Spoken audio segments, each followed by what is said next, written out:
ఓం శివాయ విష్ణురూపాయ శివరూపాయ విష్ణవే నమః. శృతిస్మృతిపురాణానాం ఆలయం కరుణాలయం నమామి భగవత్పాద శంకరం లోకశంకరం. శంకరాచార్యులు సాక్షాత్తు జగద్గురువు. వారు అనేక స్తోత్ర పాఠాలను రచించడం జరిగింది. అలాగే ఉపనిషత్తులకు భాష్యాలు రచించి సనాతన ధర్మాన్ని నిలబెట్టడం జరిగింది. శంకరులు సాక్షాత్తు శివరూపం. దేవ్యాపరాధ క్షమాపణ స్తోత్రం అనేటువంటిది ఆదిశంకరులు రచించినటువంటి అత్యద్భుతమైనటువంటి స్తోత్రం. సనాతన ధర్మంలో విగ్రహారాధన తప్పనిసరిగా చేయాలనే శాస్త్రం చెప్తుంది. విగ్రహారాధన మానేసి ధ్యానం చేయమని ఏ శాస్త్రాలు చెప్పడం లేదు. అయితే విగ్రహారాధన అనేటువంటిది ప్రథమ దశ.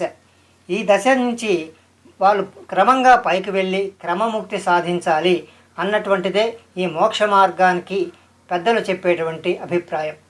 అయితే ప్రతి ఒక్కరి ఇంట్లో కూడా పూజ గది ఉంటుంది.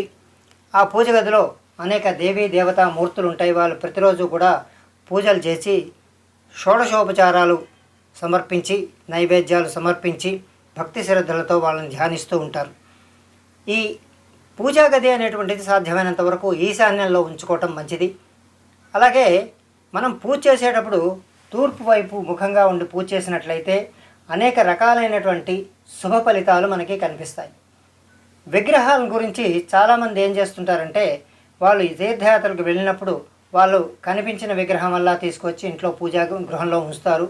సాధ్యమైనంత వరకు విగ్రహాలను కొనకూడదు అని నేను అన్ను, కానీ కొనేటప్పుడు అంగుష్ట మాత్రం దాటినటువంటి విగ్రహాలు పూజా గృహంలో ఉంచి పూజ చేయటం అనేటువంటిది అంత మంచిది కాదనేటువంటి నా ఉద్దేశం. రెండవది ఏమిటంటే, షోడశోపచారాలు చేస్తూ ఉంటాం. ఈ షోడశోపచారాలు అంటే ఆవాహన చేయటం, ఆసనం, అలాగే పాద్యం సమర్పించటం, ఇలాంటి వాటిల్లో మనం కొన్ని చిన్న చిన్న తప్పులు చేస్తుంటాం. అవి పెద్ద తప్పులని మనం అనకపోయినా వాటిని చిన్న తప్పులుగా పరిగణిస్తూ ఉంటాం. కాబట్టి అవి లేకుండా చూసుకోవాల్సిన అవసరం ఎంతైనా ఉంది. మనం పూజ చేసేటప్పుడు శుచిగా పూజలు చేస్తూ ఉండాలి. అలాగే ఆసనం మీద కూర్చొని పూజ చేయాలి. అంటే కొంతమంది పీట వేసుకుంటే అది ఆసనం కదా అని అనుకుంటారు. అలాగా పీట వేసుకున్నా సరే దాని మీద ఒక తుండుగుడ్డ లాంటిది కానీ పరిచి మరీ పూజ చేయాల్సి ఉంటుంది. దీపాన్ని 3 వత్తులు చేసి వెలిగించాలి.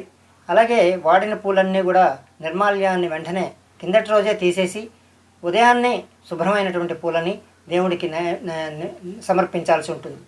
అలాగే కొంతమంది అగరవత్తీలు వెలిగించేసి నోటితో ఊతుంటారు. అలాంటి తప్పులు చేయకూడదు. అక్షతలు ఈ షోడశోపచారాలు చేసేటప్పుడు మనం ప్రతిదీ కూడాను వస్త్రం సమర్పయామి, యజ్ఞోపవీతం సమర్పయామి అన్నప్పుడు వాళ్ళు అవి సమర్పించుకోలేక అక్షతలు వేస్తూ ఉంటారు. ఆ అక్షతలు అన్నేసి 15 అక్షతలు వేస్తూ ఉంటారు. అలా వేయకూడదు. ఎప్పుడు కూడాను 2 అక్షతల కంటే మించి ఏది కూడా వస్త్రం సమర్పయామి ఒక 2 అక్షతలు, యజ్ఞోపవీతం సమర్పయామి అంటే ఒక 2 అక్షతలు అలా వేస్తుండాలి.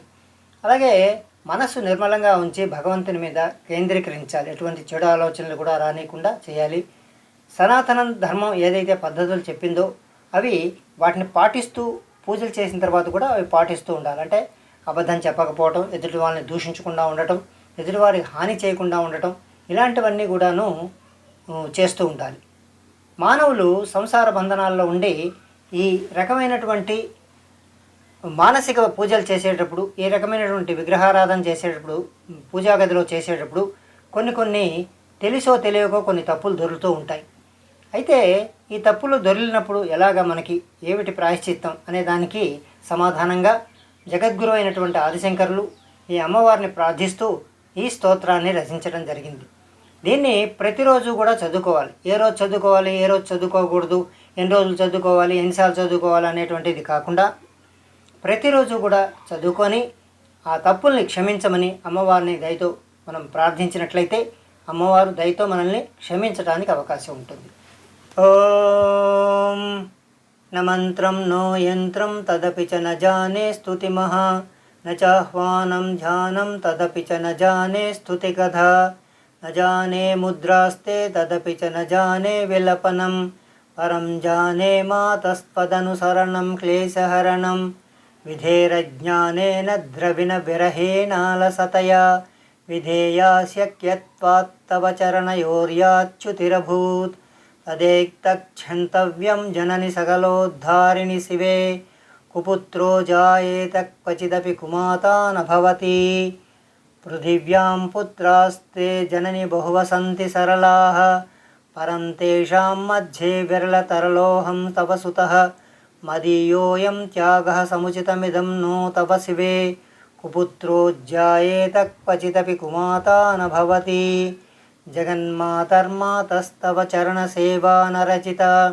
నవా దత్తం దేవీ ద్రవిణమపి భూయస్తవ మయాః తదా విత్వం స్నేహమయి నిరుపమం యత్ప్రకురుషే కుపుత్రో జాయేత క్వచిదపి కుమాతా న భవతి పరిత్యక్త్యా దేవాన్ వివిధ విధి సేవాకులతయా మయా పంచాశీతేరధికమపనీతే తు వయసి ఇదానీం చేన్మాతస్తవ యది కృపానాపి భవిత నిరాలంబో లంబోదర జనని కమ్యామి శరణం స్వపాకో జల్పాకో భవతి మధుపాకోపమగిర నిరాంతం కోరంకో విహరతి చిరంకోటికనకైః తవాపర్ణే కర్ణే విశతి మనువర్ణే ఫలమిదం జనకో జానీతే జనని జపనీయం జపవిధౌ చితాభస్మాలేపో గరళమసనం దిక్పటధరోః జటాధారీ కంఠే భుజగపతిహారీ పశుపతిః కపాలే భూతేశో భజతి జగదీశైకపదవీం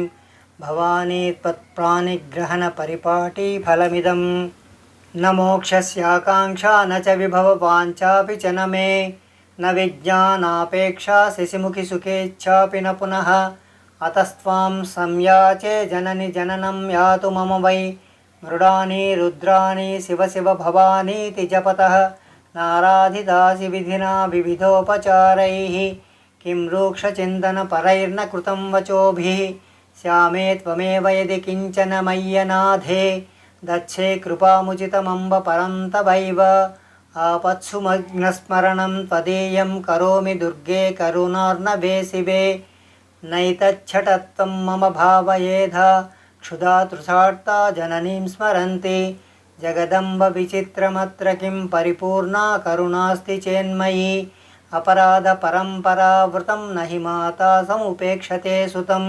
మత్సమపాతకీ నాస్తి వాపగ్ని త్వత్సమానహి ఏవం జ్ఞాత్వా మహాదేవీ యథా యోగ్యం తథా కురుః ఇతి శ్రీమత్శంకరాచార్యవిరచితం దేవ్యపరాధన క్షమాపణ స్తోత్రం సంపూర్ణం.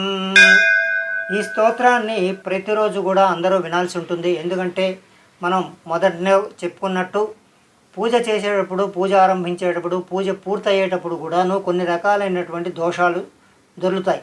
ఆ దోషాలు మనకి తెలియక చేయొచ్చు, తెలిసి మాత్రం చేయమని దృఢమైనటువంటి విశ్వాసం. కాబట్టి ఏదేమైనా ఈ అపరాధన క్షమాపణ స్తోత్రాన్ని మనం కనుక చదువుకున్నట్లయితే చక్కనిసరిగా ఆ లలితాదేవి యొక్క పరిపూర్ణమైనటువంటి అనుగ్రహం మనకు లభిస్తుంది. అంతేకాకుండా దోషాలనేటువంటికి ఎప్పటికప్పుడు ఏ రోజుకు ఆ రోజు మనం తొలగించుకున్నట్లయితే అవి పాప మూటల్లాగా మన వెనకాల రాకుండా మనకి, మన కుటుంబ సభ్యులకి కూడా అన్ని శుభాలు కలుగుతాయి. స్వస్తి.